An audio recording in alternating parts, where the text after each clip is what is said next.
What's going on with Tay and Skylar? Well, um, thank God Taya has her work to keep her grounded and is a place that she can really feel secure, even though that's sort of this front. It's a front that she feels very comfortable hiding behind. It's the law. It's black and white. There's right and there's wrong, and she's an advocate of that law. Oh, wait, but she plays dirty. Oh, Taya plays absolutely. dirty in She the law. I've never twists seen that her. law as She if it gets were. away. There's no lawyer on daytime television. You're the sneakiest lawyer, and still you come out like Sneaky, that's everyone true. said, I'll hire Taya, right? I Because know. she's I've gotten so a lot of job offers. A lot of job amazing. offers. Yeah, I think that absolutely she's sneaky and she uses it whichever way that works for her. And I think that that's a source of real empowerment for her, that she feels she's good at what she does and she loves what she does. So right now I'm advocating for Skylar, who's sort of the underdog, and For Sierra Rose. yes, Let's yes, clarify. For baby Sierra Rose. yes. He believes he's the father and wants the daughter. Yes, yes, and that's a fight that she really believes in, and she likes the guy. She thinks he's a sweet kid. Oh, gee, you wouldn't. Oh no, you wouldn't. There would be anything romantic coming up. I have no idea what you're talking about. No, I really don't know, but I mean, you know, the possibilities are Are endless. endless.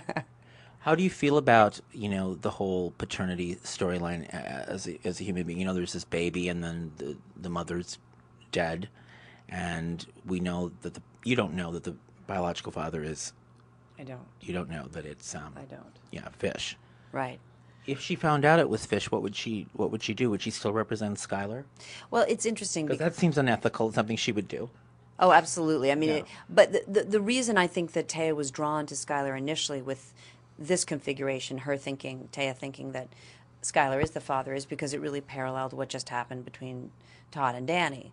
That, this is the real I should say, the biological father of this child has the right to to be with that child, and Taya really feels like she messed things up big time between Todd and Danny.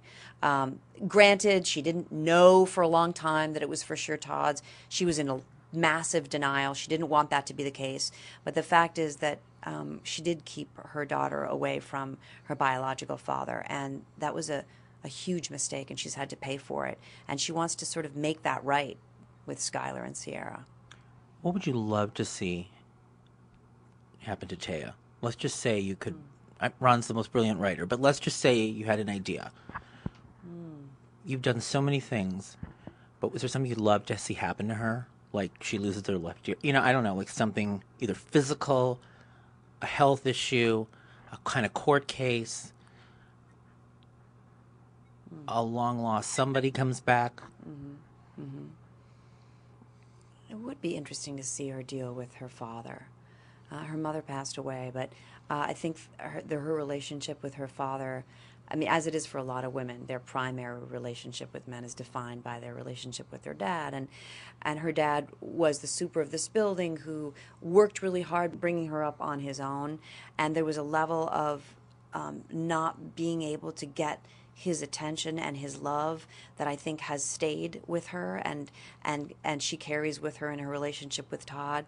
And I wonder if she had a chance to sort of figure some of her own stuff out with her dad, how that would change her, maybe change her patterns. Is her only friend Nora? Are Uh, they even friends my, now? I, I I mean, don't, I don't know. I I don't know mean, that Nora would call me a friend. well, I would remember you call kind of her her a friend friend. because we Right. said in our last interview you really have no friends, or you had None. one female friend. I have Rachel, who I tore apart on the stand. So again, I might call her a friend. Boy, I don't want to be your friend. Michael's moving further and further away from me. Um, Nora and Rachel are both women that I admire and respect. Again, I think Taya has some issues about getting close to anybody. Intimacy for her is a real dangerous thing. Her mother died when she was very young, and I think her fear of getting close to women has a lot to do with that. She's very competitive, and Let me she's ask you this: desperately lonely. So if you'd like to be her friend, well, if there was a person on the canvas that you would pick as her friend, who would you like her to be friends with? well, I think that in a very, very twisted way, Blair and Taya have a really deep connection. That if they weren't tearing each other's throats out, they would be confiding in each other and I like think so too. Yeah. holding on to each other for dear life. Which, in a strange way, even through their aggression, that's what they're doing. In that moment where we almost died together in the basement, that was really made clear that we get each other and strangely kind of love each other in that we're both trapped in ourselves and by our own demons, and we see each other and think, I have compassion for that, even though we can't ever admit to that. Last question: what would Trevor say about you to me? What would he say if I asked him, "What do you think about working with Florencia?" Oh, that's a hard question. What do you think he would say? I think he would say he can't get enough of me. Can't get enough of you. And what would you? That's what he should say. That's what he should when he pits with the $5. And what would you say about Trevor? I would say I really look forward to playing with him.